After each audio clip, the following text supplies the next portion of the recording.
Entre sombras e sussurros eu observo. Eu sou Chiron, e este é o ciclo do medo.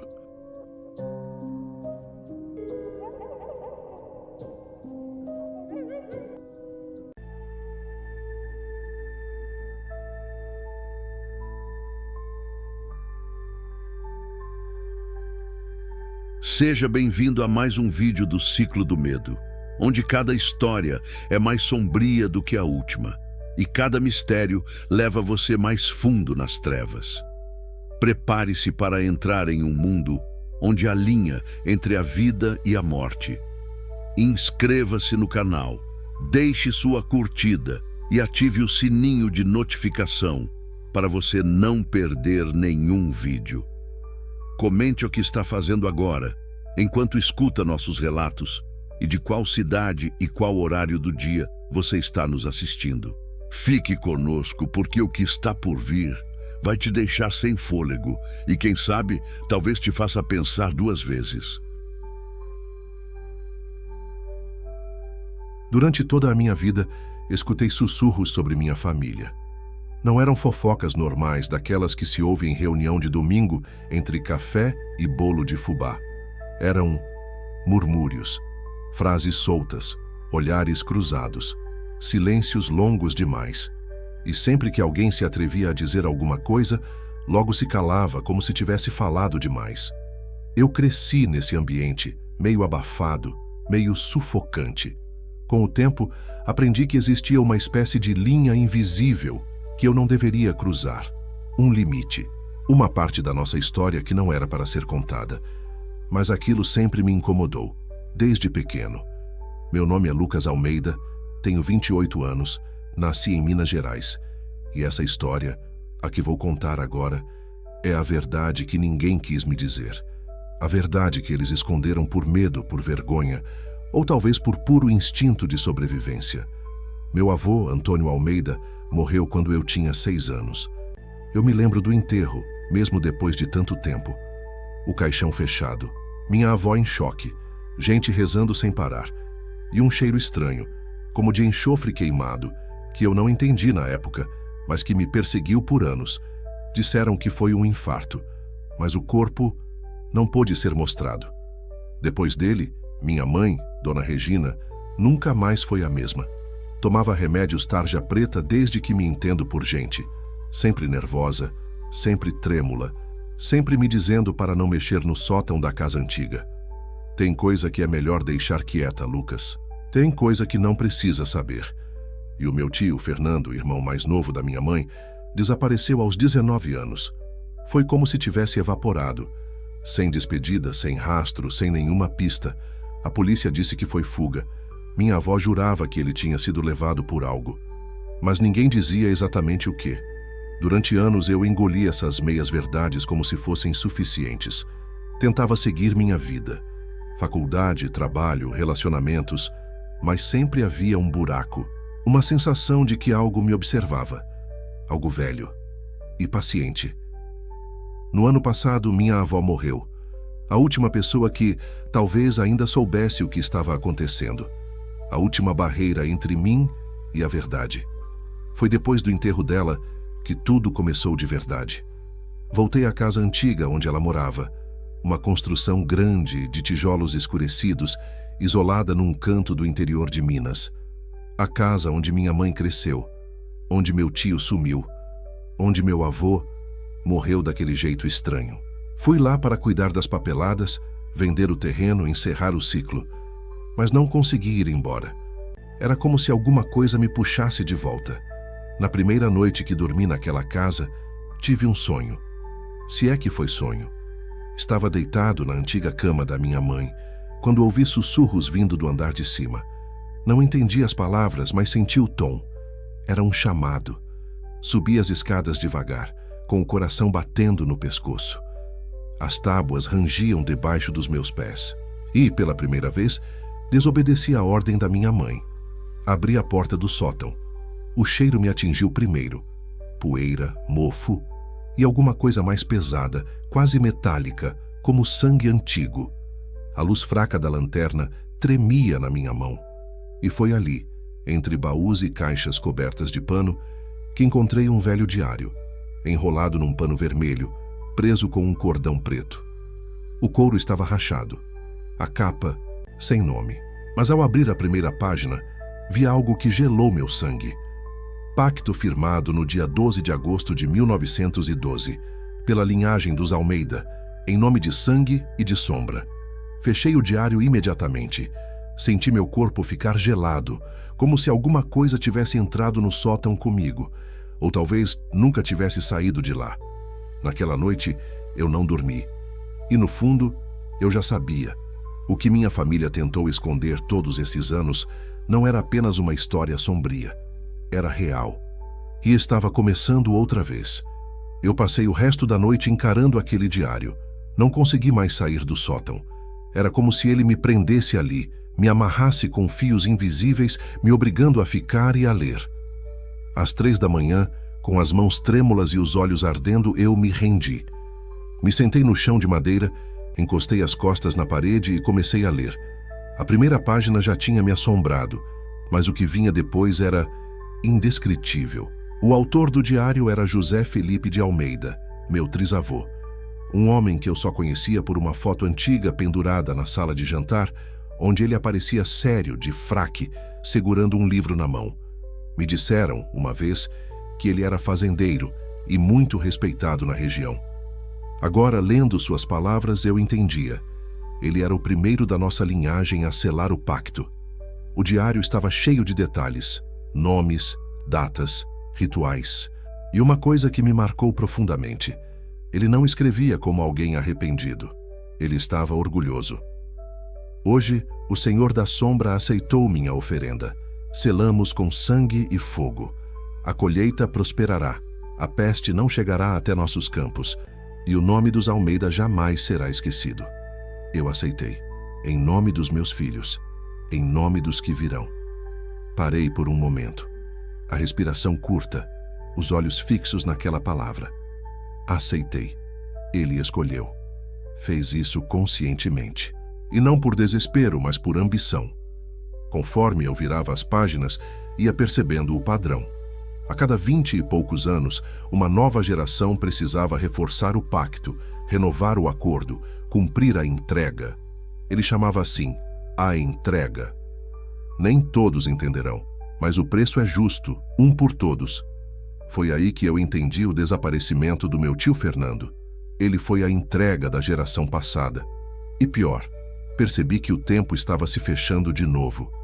Meu avô morreu de forma horrível. Meu tio sumiu. Eu hoje sou o próximo da linhagem. Agora é a minha vez. Comecei a tremer. Quis rasgar o diário, jogar fora, queimar tudo. Mas algo dentro de mim dizia que, se eu fizesse isso, as coisas piorariam. Como se o próprio pacto estivesse me observando. Como se os olhos de tudo aquilo estivessem vivos entre aquelas páginas. Voltei para o quarto da minha mãe. Dormi mal, acordando a cada hora. Vultos no corredor, vozes no escuro. Senti minha cama afundar durante a madrugada, como se alguém tivesse se deitado ao meu lado. Mas o pior aconteceu no dia seguinte. Desci para tomar café, e enquanto colocava o pó no coador, ouvi minha mãe entrando na casa. Regina, minha mãe, que deveria estar em Belo Horizonte, apareceu sem avisar, com o rosto pálido e os olhos arregalados. Me abraçou forte, me sacudiu pelos ombros. "Você mexeu lá, não foi?" Ela perguntou, com a voz falhada. "Você achou o diário, Lucas?" Eu não respondi, mas ela já sabia. Ai meu Deus, por que você fez isso?"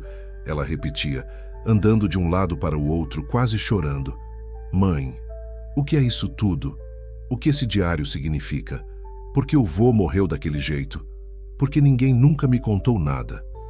Ela me encarou por um longo tempo, e pela primeira vez na vida ela me disse a verdade. "Porque a gente tem medo, porque saber disso é como assinar o fim da sua paz." Ela sussurrou. "O pacto é real, e ele sempre cobra. Sempre." Ficamos em silêncio. Ela não quis dizer mais nada naquele dia, mas no fundo, eu sabia. A verdade que eu sempre busquei, finalmente, começou a se revelar. E agora, eu não tinha mais como fugir. As vozes estavam ficando mais nítidas. Os espelhos da casa começaram a escurecer. E à noite, alguém sussurrou meu nome do lado de fora da janela. Na manhã seguinte, acordei com a certeza de que alguma coisa não estava certa com meu corpo. Não era cansaço. Era como se eu tivesse envelhecido 20 anos de um dia para o outro. As articulações doíam, os olhos ardiam, e havia um zumbido constante dentro da minha cabeça, como se alguém murmurasse coisas que eu não conseguia entender. Minha mãe ainda estava na casa. Dormiu no sofá, tremendo de medo, abraçada com um terço na mão. Quando acordei, ela já estava acendendo velas nos cantos da sala, espalhando sal grosso nos batentes das portas. "Ele já sabe que você sabe", ela disse sem sequer me olhar. "Ele quem?" Perguntei, mesmo já sabendo a resposta. Ela só balançou a cabeça, não respondeu. Fui até o espelho do banheiro lavar o rosto. Quando ergui os olhos para o reflexo, meu estômago virou. Eu estava ali, mas não era eu. Era o meu rosto, sim, mas os olhos estavam pretos como carvão por um breve segundo. Um piscar de olhos. Um instante. Depois voltaram ao normal. Fiquei imóvel, com o coração batendo no pescoço. Encostei a mão no espelho. Estava gelado. Mais do que deveria. Saí dali como quem foge de um quarto pegando fogo. Ainda naquele dia decidi continuar lendo o diário. Eu precisava saber mais, entender as regras. Talvez houvesse uma saída. Voltei ao sótão, mesmo com minha mãe implorando para eu não subir. As páginas seguintes falavam de marcas. Sintomas que o escolhido começaria a apresentar quando estivesse próximo da cobrança.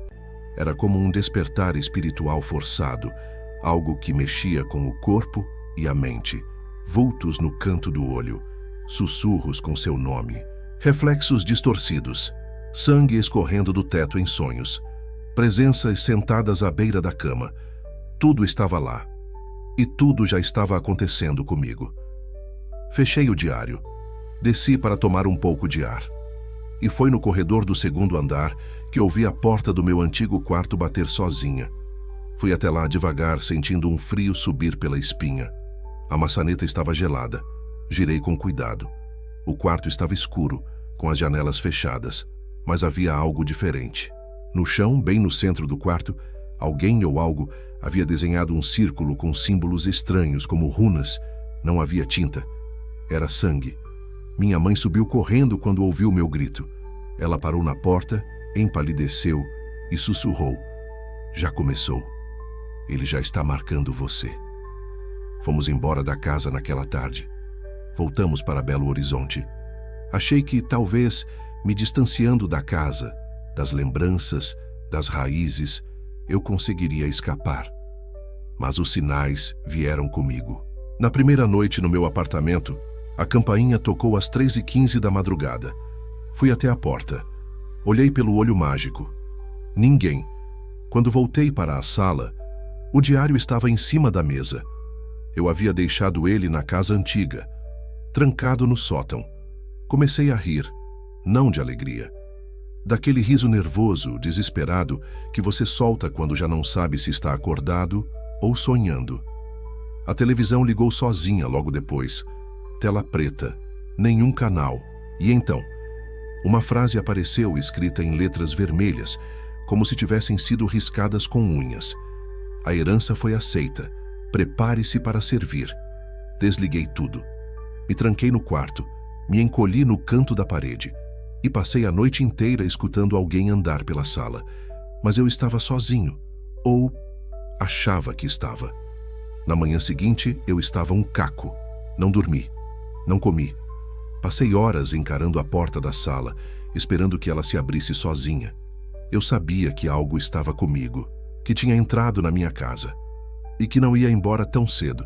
Minha mãe tentou me ligar 5 vezes naquela manhã. Não atendi. Eu não queria ouvir de novo que não havia saída, que era o meu destino, que o preço precisava ser pago. Mas eu não aceitava isso. Tinha que existir um jeito, alguma falha no pacto, algum buraco na maldição. Então comecei a investigar. Voltei ao diário. Passei horas lendo e relendo cada página, procurando por nomes, locais, qualquer coisa. Foi ali, quase no final, que encontrei uma anotação diferente, em outra caligrafia. Não era do meu trisavô. Era de alguém que veio depois. Provavelmente meu avô. Era curta, escondida no canto da página. Se quiser entender o que foi feito, procure Sebastiana da Cruz em São Miguel do Prado. Mas cuidado, ela sabe mais do que deveria. São Miguel do Prado. Um povoado pequeno, quase esquecido, a 3 horas dali. Eu nunca tinha ouvido esse nome, mas peguei o carro e fui. Não pensei, só fui. A estrada era sinuosa, cercada por mata fechada e sinais de que ninguém passava por ali com frequência. Quando cheguei, já era fim de tarde. Um lugar com menos de 300 habitantes, ruas de terra, casas simples e um silêncio pesado. Perguntei sobre Sebastiana em uma venda. O homem que me atendeu baixou os olhos na hora, fechou a boca, me entregou o troco sem dizer uma palavra. Tentei com uma senhora que vendia pão de queijo na praça. A mulher do lenço preto? Ela perguntou quase num sussurro. Ela mora ali, depois da ponte. Mas não vá à noite, nunca à noite. Agradeci e segui na direção indicada. A casa era antiga, pequena, parecia prestes a desabar. Um portão de madeira coberto de musgo. E sim, havia uma mulher sentada na varanda, com um lenço preto amarrado na cabeça me esperando. Como se já soubesse que eu iria. Você é da linhagem dos Almeida, né? Ela disse, antes mesmo que eu me apresentasse. Sente aí, você chegou tarde, mas ainda dá para ouvir. Sentei. A mão dela era enrugada, os olhos fundos, mas vivos, olhos que pareciam ter visto coisa demais. O que você sabe sobre o pacto? Perguntei. Ela me olhou por alguns segundos longos demais e então começou a falar. O que você carrega é antigo, muito mais antigo do que seu trisavô. Os Almeida só assinaram, mas o pacto já existia antes. Foi selado com um ser que não tem nome, só um título, aquele que anda entre portas. Engoli em seco. Ela continuou. Ele oferece o que o homem mais deseja, fartura, poder, saúde, sorte, mas tudo tem um preço, sempre tem, e o preço é sangue, carne, servidão, uma alma por geração. Mas por que eu? Perguntei quase num desabafo. Por que agora? Porque você abriu a porta. Você desenterrou o que estava selado. Você leu. E ele ouviu. A mulher se levantou com dificuldade e foi até uma velha estante. Tirou de lá um objeto enrolado num pano branco. Me entregou. Isso é um selo de proteção. Vai te dar tempo, só isso. Mas não impede o que vem. Desenrolei o pano, era um medalhão de ferro com símbolos gravados dos 2 lados. Quando o toquei, senti um choque frio subir pelo meu braço. Você tem que escolher, Lucas, ela disse com voz firme. Ou você aceita e cumpre o papel que te deram, ou tenta romper o pacto. Mas se fizer isso, saiba, vai trazer algo pior à tona, porque o que está selado quer sair. Eu fui embora em silêncio. No carro, segurando o medalhão, senti a primeira pontada no peito. Não era dor física, era como um peso na alma. Eu achava que estava buscando respostas, mas comecei a perceber. Talvez a verdade fosse o pior caminho. Voltei para casa, já era noite. A estrada parecia mais escura do que deveria, mesmo com os faróis altos. E em vários momentos, juro por Deus, tive certeza de ver alguém parado na beira da pista, olhando na minha direção. Quando virava para ver melhor, nada. Cheguei no prédio, estacionei o carro e entrei no elevador. Sozinho. Mas no reflexo das portas de aço, eu não estava sozinho. Vi um vulto atrás de mim. Rápido, escuro, alto, quase humano. Virei imediatamente. Nada. As portas se abriram e corri para o apartamento. Tranquei tudo. Correntes, trancas, cadeira debaixo da maçaneta.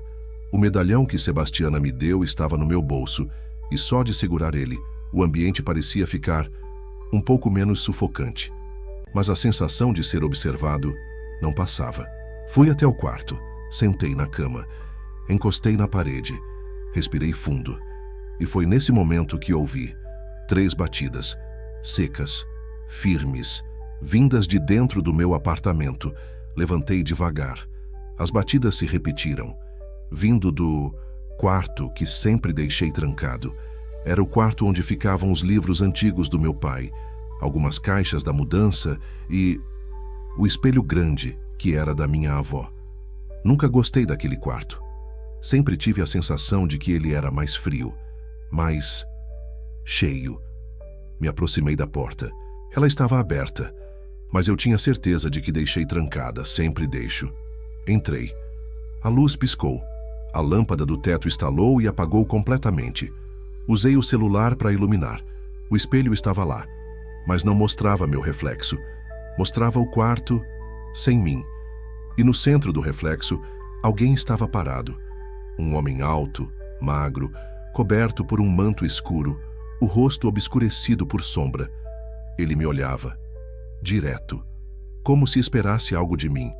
Senti as pernas falharem. Caí de joelhos. E nesse momento ele se moveu, no reflexo.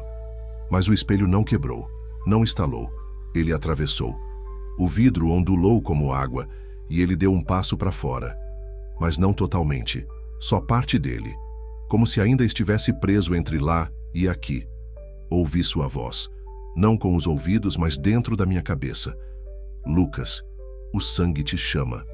O lugar é teu, a dívida é tua, a alma será minha. Gritei. Atirei o celular contra o espelho. A tela rachou. A imagem sumiu. Mas ele ainda estava ali, em algum canto, no teto. Debaixo da cama, dentro da parede, eu sabia. Corri até a sala, peguei o medalhão, ele estava quente agora. Quente como ferro em brasa. Queimei a mão, mas não soltei. As luzes da casa piscaram todas ao mesmo tempo. O rádio ligou sozinho, tocando uma frequência indecifrável, cheia de vozes embaralhadas. E então uma frase clara como água. Aceite ou será devorado. Apaguei. Simplesmente desmaiei. Acordei só no dia seguinte, deitado no chão da sala, com a mão ainda fechada no medalhão. O espelho do quarto estava inteiro, mas agora havia uma marca nele. Uma mão, grande, negra, como se tivesse sido deixada ali de propósito. E no chão do quarto, alguém riscou com carvão. Você foi tocado. Depois daquela noite, eu percebi que não estava mais lidando com uma simples maldição de família. Era algo muito maior, muito mais antigo, muito mais inteligente. Passei o dia inteiro deitado no sofá, com o medalhão no peito como uma cruz e o diário do meu trisavô aberto ao lado. Eu não comia, não falava, apenas lia. Lia com desespero, como quem tenta encontrar a única chave que pode impedir a casa de explodir. Foi quando encontrei um nome escondido entre as linhas, um nome que nunca tinha aparecido com clareza antes. Ignácio Almeida, um ancestral da nossa família, o primeiro a fazer o pacto, o homem que trouxe a desgraça para dentro do nosso sangue. Ignácio era fazendeiro no interior de Minas, no século XIX. As terras estavam à beira da falência. A colheita tinha sido destruída por uma praga. Os filhos doentes, a esposa morrendo. E então, ele foi procurado. Não procurou. Foi escolhido. Segundo o diário, Ignácio contou que certa noite apareceu um homem no seu curral. Um homem alto, de olhos negros, com um sorriso que não se movia. E esse homem ofereceu a ele um contrato. Um pergaminho escrito em uma língua que ele não entendia. Ignácio assinou com sangue, sem saber o preço. No dia seguinte, os bois estavam saudáveis, a lavoura recuperada, a mulher curada. O dinheiro apareceu de lugares improváveis, os negócios floresceram, mas junto com a prosperidade vieram as regras. 1. Em toda geração, um membro da família será tocado. 2. O escolhido receberá os sinais, os olhos negros no espelho, os passos à noite, o nome sussurrado. 3. Quando a hora chegar, o escolhido deve se entregar, de corpo e alma. 4. Se resistir, toda a linhagem paga. E aí vinha a pior parte. Ignácio tentou quebrar o pacto. Em 1889, ele destruiu os altares, queimou os livros, fugiu com os filhos. Escondeu-se no mato. Mas não adiantou. A filha mais velha dele, Cecília, foi encontrada morta, sem olhos e sem língua, no meio da plantação, uma semana depois. 2 dias depois, a casa dele pegou fogo, matando 2 empregados e sua esposa. Na última anotação, antes da assinatura de outro membro da família, estava escrito: Ele não quer que você acredite. Ele quer que você resista, porque é no medo que ele se alimenta, no desespero que ele toma posse. Fechei o diário. As mãos tremiam. A maldição tinha começado porque alguém fez um pacto por desespero, mas ela continuou viva porque todos os outros tentaram esconder. Minha mãe, meu avô, meu tio, que desapareceu sem deixar rastro. Agora eu entendia. Ele foi o último escolhido e tentou fugir. Só que você não foge disso. Você não corre do diabo. Você alimenta ele. Levantei, ainda tonto. Fui até o guarda-roupa da minha mãe, onde ela guardava as coisas antigas do meu pai. Ela me disse, anos atrás, que havia uma pasta com documentos da família. Papéis que ninguém mais queria ver. Achei a pasta, coberta de poeira. Dentro dela, encontrei a certidão de nascimento do meu tio desaparecido, cartas antigas do meu avô, recortes de jornal. Um deles me congelou por dentro. Era um jornal de 1982. Manchete. Jovem desaparece após alegar estar sendo perseguido por figuras sombrias. Era meu tio. Olhos fundos, rosto abatido. No final da matéria, uma frase. A mãe da vítima, ao ser questionada, apenas respondeu: "A gente não fala disso. A gente reza e espera passar." Esperar passar, eu queria gritar, bater em alguém, chacoalhar minha mãe e perguntar por que nunca me avisaram. Mas aí eu entendi. Eles estavam tentando me proteger, do jeito torto deles, com silêncio, com medo. O problema é que agora já era tarde, porque a herança me escolheu. Eu fiquei horas olhando para aquela pasta aberta na minha frente. Fotos antigas, certidões de nascimento, registros de óbito, todos os nomes, todos da minha família. E olhando bem, percebi algo. Quase todos tinham morrido jovens, ou sumido, ou enlouquecido.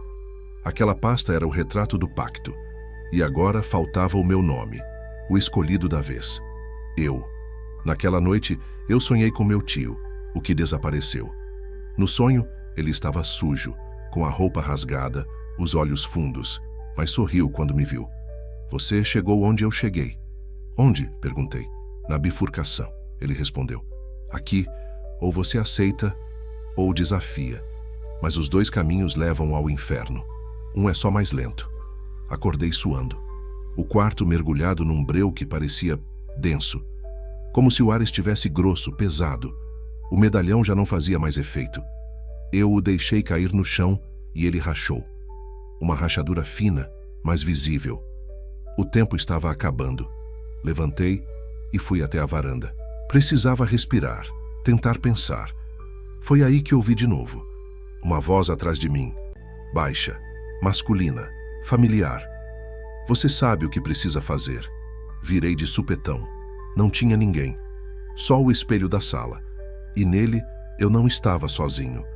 O homem de antes, a sombra de olhos escuros, estava lá outra vez. Mais nítido agora. Como se tivesse ganhado forma. Ele sorriu. Mas o sorriso não era humano. "Lucas", disse ele. "O tempo dos avisos acabou. Agora é a hora da entrega. Ou do caos." "Eu não quero", gritei. Ele inclinou a cabeça, curioso. "Quer ou não, o sangue já aceitou. Você é o elo, o receptáculo, o altar." Senti uma dor aguda no peito. Caí de joelhos. Não era só dor. Era como se algo estivesse me puxando por dentro, rasgando meus pensamentos, invadindo minhas memórias. E então ele disse algo que me gelou. "Você já começou a mudar, não percebeu? Olhe suas mãos." Levantei devagar. Olhei. As palmas estavam escurecidas, veias pretas subindo pelos pulsos. Comecei a chorar, desesperado. Mas chorar não muda pacto. Foi aí que algo dentro de mim quebrou. Eu levantei, respirei fundo e disse: "Se esse pacto é real, ele pode ser desfeito." O espelho rachou com o som da minha voz. A figura sumiu. E por um momento, o ar ficou leve outra vez.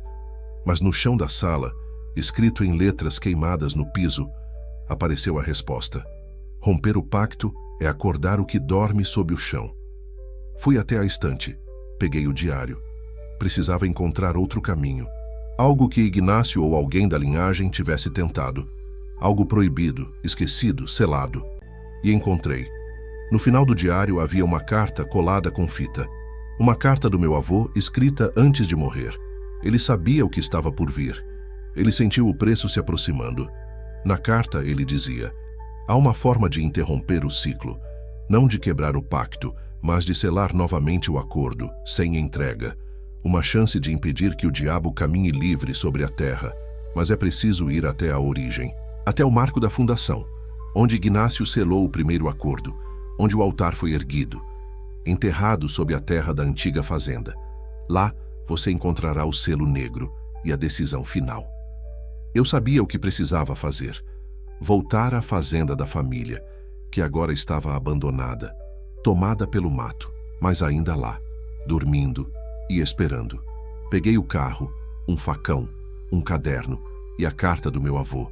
Eu ia até a raiz disso tudo, mas no espelho do elevador, enquanto saía, vi uma coisa escrita com sangue na parede ao fundo: cada passo seu é um passo mais perto do inferno.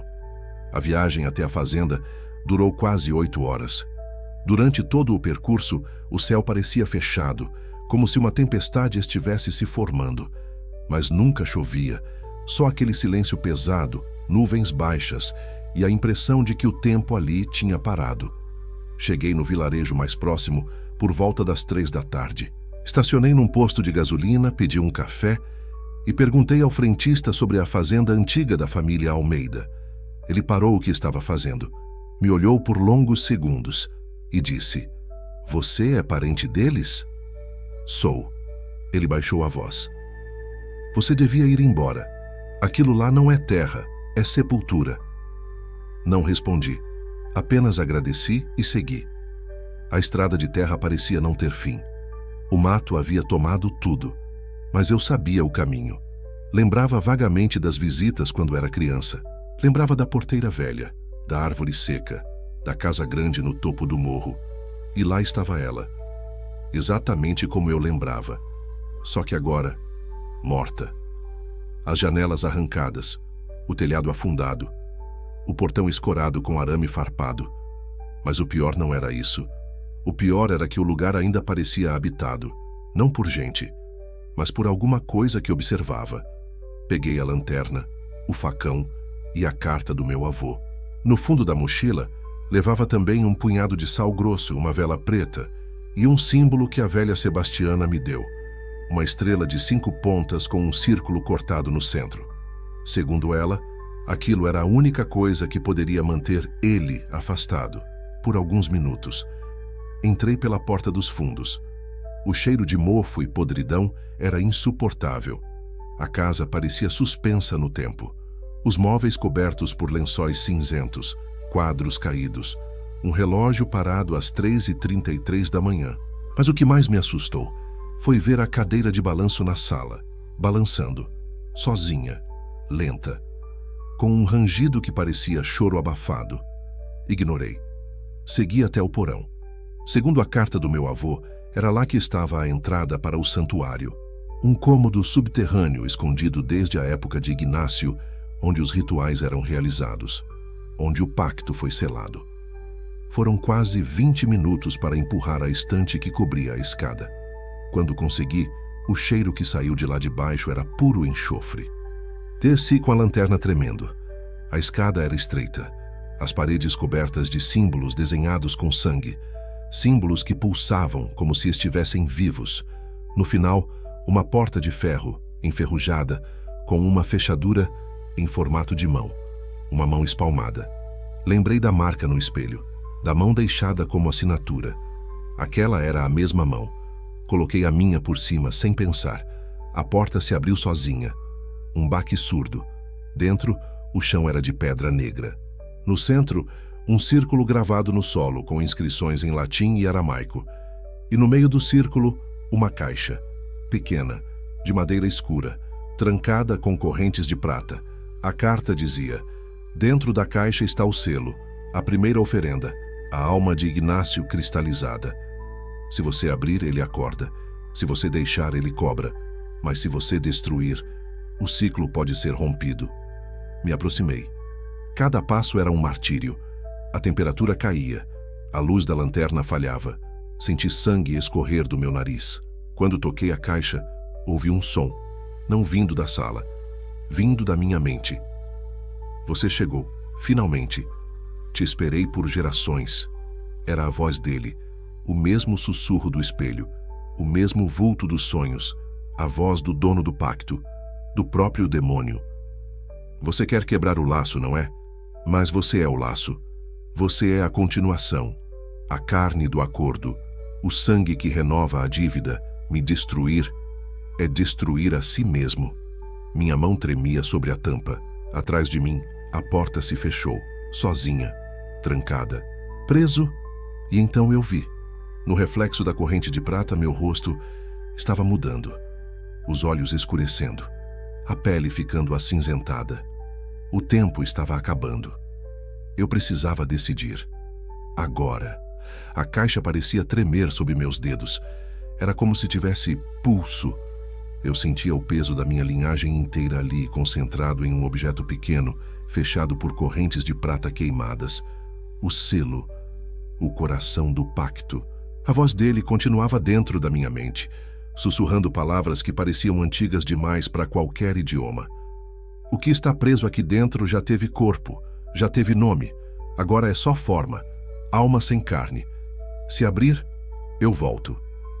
Se destruir, você quebra a corrente, mas desperta o que está abaixo de mim. A vela que eu tinha trazido começou a se apagar sozinha, mesmo sem vento. A luz da lanterna falhou, e por um instante, tudo ficou escuro. Um breu absoluto. Senti uma presença se aproximando, fria, viscosa, como se algo estivesse rastejando ao meu redor. E então, eu vi meu avô. Mas não era bem ele. Estava parado no canto da sala, as órbitas dos olhos vazias, a boca costurada, o corpo nu, coberto por símbolos. Ele estendeu o braço e apontou para mim. Atrás dele vi meu tio, sujo, curvado, os dentes transformados em cacos. Ele sibilava palavras inaudíveis. Eles estavam presos, almas presas no limbo do pacto. Nem mortos, nem vivos. Apenas usados. Luca, era meu tio agora falando. Se você abrir, você liberta a besta. Se destruir, liberta a fúria. Eu caí de joelhos, chorando, tonto. Era muito para minha mente suportar. Eu só queria que aquilo acabasse. Eu só queria voltar para minha vida de antes. Mas essa escolha era o que me foi herdado. O chão começou a tremer. A caixa agora pulsava como um coração. Eu precisava fazer alguma coisa. Tirei da mochila a faca ritual que encontrei junto da carta do meu avô. Era feita de osso. No cabo, o símbolo da estrela cortada. Era a única arma espiritual que ele dizia funcionar contra o que não sangra. Apontei a faca para a caixa. A voz dentro de mim gritou. Gritou com uma fúria que quebrou todos os vidros da sala subterrânea. Você não tem direito, você é meu, seu sangue me pertence desde o berço. Ignácio jurou, sua alma já é minha. Mas naquele momento, eu não me importei mais com juramentos. Eu gritei mais alto. E com toda a força que eu tinha, perfurei a caixa. Um estouro ensurdecedor ecoou pelo porão. As correntes voaram. Um jato de fumaça negra saiu da caixa com uma força que me lançou contra a parede. Bati a cabeça, senti o sangue escorrer. Mas ainda via o que saía dali. Não era o diabo, era o eco dele. Um ser sem rosto, feito de sombra e dentes. Uma forma rastejante que se ergueu em espiral até o teto. Ele olhou para mim, ou sentiu minha alma, não sei, e riu. Idiota, você não quebrou o pacto. Você só libertou a parte que mantinha o resto contido. Agora, o inferno é livre. A casa inteira começou a tremer. As paredes ruíram. Vi o altar se despedaçar. E do chão subia algo vivo, algo imenso. Corri com tudo o que me restava de força. Saí do porão segundos antes dele desabar. Caí no mato. Fugi pela estrada de terra, tropeçando, descalço, ensanguentado, e atrás de mim, o céu ficou vermelho, como se algo tivesse rasgado a noite. Quando cheguei ao carro, ouvi o som que mais me apavorou. Sinos. Mas não havia igreja ali. Era o chamado, o aviso. O inferno estava solto, e fui eu que deixei. O carro mal saiu da estrada de terra e meu celular tocou. Era minha mãe. A voz dela, fraca, quase um sussurro. Lucas, eles estão aqui. Meu coração gelou. Eles. Não era apenas uma palavra. Era o aviso de que o mal não ficaria quieto. Cheguei em casa com o céu ainda tingido de vermelho, como se o próprio inferno tivesse se derramado no mundo real. Minha mãe estava sentada no sofá, pálida, os olhos fundos e vidrados. Ela tremia e segurava um crucifixo com tanta força que as mãos dela estavam brancas. Eles querem o sangue, ela disse quase sem voz. Quem? Perguntei, segurando ela firme. As sombras, o que você libertou. Elas vieram buscar. Foi então que eu ouvi o primeiro estalo na janela. Olhei e vi vultos se esgueirando entre as árvores do quintal. Não eram humanos, mas também não eram completamente invisíveis. Uma espécie de névoa negra com formas quase humanas. As vozes começaram. Sussurros que entravam na minha cabeça, chamando meu nome, tentando me enlouquecer. Minha mãe desmaiou. Eu sabia que o pacto havia mudado tudo. Não era mais uma questão de proteger a mim mesmo. Era proteger a ela e a todos. Eu corri para o quarto do meu avô. Lá no fundo da gaveta da escrivaninha, encontrei um velho medalhão, o mesmo que ele usava quando morreu.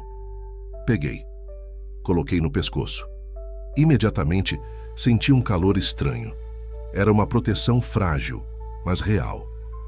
Peguei o diário e comecei a buscar respostas. No meio das páginas amareladas, uma passagem chamou minha atenção. Dizia que o único modo de deter as sombras era fazendo uma oferenda, não para o demônio, mas para os que estão presos no limbo, como meu avô e meu tio. Almas que podiam ajudar a barrar a escuridão, se fossem invocadas e guiadas. Mas para isso, eu precisava ir até o cemitério da cidade e encontrar as suas sepulturas, e reanimar os laços que o pacto havia quebrado. Eu não podia acreditar que a salvação dependia de uma invocação, mas eu não tinha escolha. Com o sol já se pondo, peguei o carro e segui para o cemitério. Enquanto dirigia, sentia as sombras crescendo atrás de mim, como se elas mesmas dirigissem à noite. Eu estava correndo contra o tempo, contra a escuridão e contra o meu próprio sangue. Cheguei ao cemitério com o céu quase completamente negro. Apenas a luz da lua iluminava as lápides gastas pelo tempo. O silêncio era sufocante, mas não estava sozinho. Assim que pisei entre as covas, senti o ar congelar. Uma névoa densa começou a se formar, cobrindo tudo em volta como um manto. Busquei no diário o local exato das sepulturas do meu avô, Joaquim, e do meu tio, Roberto. Caminhei devagar. As sombras pareciam se esticar, deslizando pelo chão, como dedos invisíveis tentando me agarrar. Quando encontrei a lápide do meu avô, uma tristeza profunda me tomou. A pedra estava rachada e sobre ela havia marcas queimadas em forma de pentagrama. Lembrei das palavras do diário. Para invocar as almas, eu precisava de um ritual simples, mas perigoso. Acendi a vela preta que trazia, coloquei-a sobre a sepultura e comecei a recitar as palavras antigas que meu avô escreveu em seu diário. Uma oração para guiar os que estão presos entre os mundos. Mal terminei a oração e o chão tremeu. Um vento gelado soprou e uma figura começou a emergir da terra. Era meu avô. Mas não era exatamente ele. Seus olhos estavam vazios, como se ele estivesse preso entre a vida e a morte. Uma sombra daquilo que foi. Ele me olhou e falou com uma voz distante. Lucas, você abriu a porta para o inferno. Agora devemos fechar juntos. Antes que eu pudesse responder, senti um grito atrás de mim. Olhei para a lápide do meu tio. A terra se mexia. Roberto surgiu, seu corpo marcado por cicatrizes, como se o sofrimento de anos estivesse gravado na pele. Não temos muito tempo, disse ele com urgência. O que eu faço? Perguntei, tentando controlar o medo. Devemos proteger sua mãe. As sombras querem a linhagem, querem o fim da sua família. Se cair nas mãos deles é o fim. Enquanto eles falavam, vultos começaram a surgir do nevoeiro. As sombras que minha mãe viu. Elas cercavam o cemitério, as formas distorcidas e grotescas, com olhos brilhantes que refletiam o terror. Senti meu coração acelerar. Sabia que a luta estava apenas começando. "Estamos com você", disse meu avô, tomando uma posição à minha frente. E eu sabia que não podia mais fugir. Era meu sangue, minha família, minha maldição. E eu teria que enfrentar aquilo, custasse o que custasse. O nevoeiro se adensava, envolvendo tudo ao redor. As sombras se aproximavam como uma horda, suas formas distorcidas se contorcendo em movimentos rápidos e ameaçadores. Meu avô Joaquim e meu tio Roberto ficaram lado a lado comigo, formando uma linha tênue de defesa. Eu segurava a faca ritual com força, o medalhão pendurado no pescoço emitia um leve calor que parecia me fortalecer. As sombras avançaram, e pela primeira vez senti o verdadeiro peso da maldição. Eu não estava só, mas também não podia contar com muita ajuda. Afinal, eles eram apenas ecos do passado, almas presas, cansadas e presas no limbo pelo pacto. "Lucas", minha voz tremia. "Qual é o preço disso tudo? Por que fizeram esse pacto?" Meu avô suspirou, um suspiro que parecia atravessar séculos. Ignácio, seu bisavô, estava desesperado. Ele queria poder para proteger a família da miséria e da violência. Mas ninguém sabia que o preço seria nossa alma e a perpetuação dessa maldição. "Mas existe uma saída?" Perguntei, o medo me sufocando. "Existe, mas é mais dolorosa do que imagina. Você pode tentar romper o pacto, mas isso significa abrir mão de tudo que conquistamos e enfrentar o próprio diabo cara a cara." Antes que pudesse processar, uma sombra conseguiu romper a barreira. Ela atacou meu tio Roberto, que tentou lutar, mas foi engolido por aquela massa escura. Gritei desesperado. Mas meu avô me puxou para trás. "Não lute sozinho, use o que ele te deixou." Peguei a faca de osso e um brilho intenso começou a emanar dela. Era como se o objeto tivesse vida própria, respondendo à presença do mal. Com toda a força que consegui reunir, comecei a atacar as sombras. Cada golpe parecia dissipar parte da escuridão, mas mais surgiam, mais rápidas e furiosas. Era uma batalha que não terminava. Eu sentia o sangue pulsando nas minhas veias. E então, uma voz ecoou, uma voz familiar. "Você não pode vencer, Lucas. Eu sou o pacto. Eu sou a sua maldição." Olhei para cima, e ali, entre as sombras, uma figura imensa começou a tomar forma. Não um demônio comum, mas uma entidade ancestral, feita de trevas e fogo, com olhos que queimavam o próprio inferno. "Eu sou Ignácio, o fundador, e agora sou o senhor do que você libertou." Meu mundo desabou. Eu percebi que o verdadeiro inimigo não era o diabo que eu imaginava. Era o legado da minha própria família. E agora eu teria que decidir o que fazer com aquilo. A entidade diante de mim era imponente, uma sombra que parecia sugar toda a luz da noite. Seus olhos chamejavam em um vermelho infernal, e sua voz ecoava em minha mente, fria e ameaçadora. "Você não entende, Lucas. Eu sou o preço que sua família pagou pela prosperidade. A mão invisível que moldou cada conquista, cada vitória." Senti a faca vibrar em minhas mãos. "E agora você quer se libertar? Desfazer tudo o que Ignácio fez?" "Sim." Minha voz saiu firme, mesmo que meu coração estivesse em pedaços. "Eu não quero mais essa maldição. Quero o fim disso." Ele riu, um som profundo, como o eco do abismo. "Não existe fim para pactos feitos com o diabo. Apenas transferências, apenas escolhas." De repente, uma onda de escuridão me envolveu e vi imagens. O passado da minha família, os momentos em que cada geração escolheu assinar o pacto. Vi meu bisavô, um homem desesperado, sedento por poder. Vi meu avô pagando seu preço em silêncio. Vi meu tio desaparecendo no limbo. E, por fim, vi a mim mesmo, na encruzilhada, escolhendo entre o medo e a coragem. "Mas existe uma terceira opção", ele continuou, a voz agora mais suave, quase como um sussurro tentador. "Aceite o pacto. Assuma o lugar de Ignácio. Proteja sua família. Mas a que custo?" Eu podia sentir o peso daquela proposta, poder e proteção à minha frente, mas um preço que talvez não pudesse pagar. Meus pensamentos se embaralhavam. Foi quando a voz do meu avô cortou o silêncio. Lucas, você não está sozinho. O que Ignácio esqueceu é que o amor pode ser mais forte que o medo. Senti a presença dele e do meu tio, um respaldo espiritual que me deu força. Eu cerrei os olhos, levantando a faca ritual. Não aceito, não mais. Ignácio rugiu, e a escuridão se tornou tempestade. Mas eu estava decidido a lutar. Era meu sangue, minha alma, minha escolha. O ar ao meu redor parecia vibrar com uma energia antiga, densa e carregada de mistério. O diário do meu avô estava aberto à minha frente, nas páginas que detalhavam o ritual para romper o pacto, um caminho arriscado, que poderia tanto libertar quanto destruir tudo o que eu amava. Meu avô e tio estavam ao meu lado, suas formas etéreas brilhando com uma luz tênue, um contraste com a sombra imensa que Ignácio encarnava diante de nós. Comecei a recitar as palavras do ritual. Era uma oração que pedia perdão, que convocava a justiça além do inferno. Enquanto pronunciava, o solo tremeu e a figura de Ignácio começou a se contorcer, tentando resistir. Ele rugia, uma fúria que parecia dilacerar o céu. Você não pode escapar do pacto. Eu sou eterno. Mas o poder do amor, da verdade e do arrependimento se fazia sentir. A luz ao redor se expandia. Vi meu avô e tio começarem a brilhar mais forte, suas almas sendo liberadas do limbo.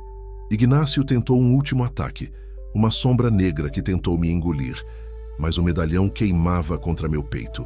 Com um grito, lancei a faca ritual contra a sombra.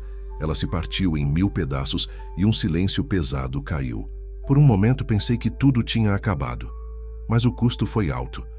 Meu avô e meu tio desapareceram, finalmente livres. E eu senti uma parte de mim se esvair. Era o preço da liberdade. Eu tinha rompido o pacto.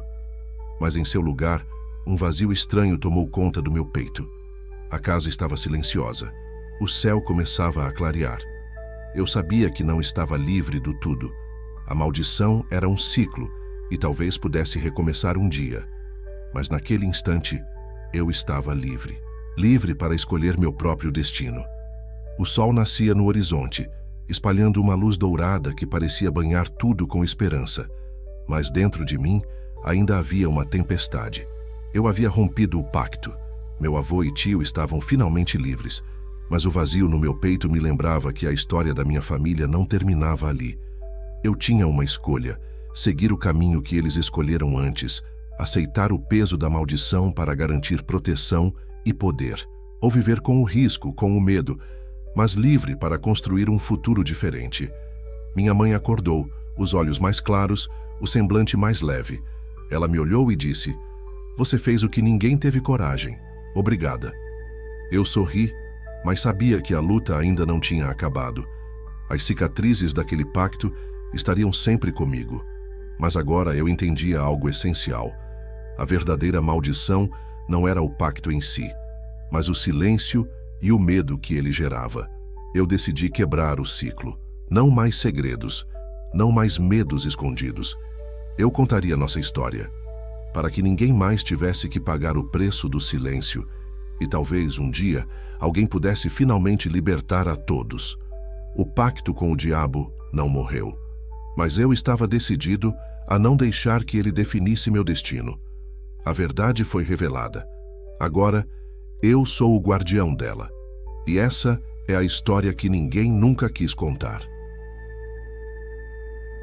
Se você curtiu esse vídeo, não esquece de deixar o seu like e se inscrever no canal. Isso ajuda demais a gente a continuar trazendo mais conteúdos incríveis para você. E claro, ativa o sininho para não perder nenhuma novidade por aqui. Na sua tela estão aparecendo outros vídeos com histórias que vão te prender do começo ao fim. Escolhe um deles e continua maratonando com a gente. Muito obrigado por assistir e até o próximo vídeo.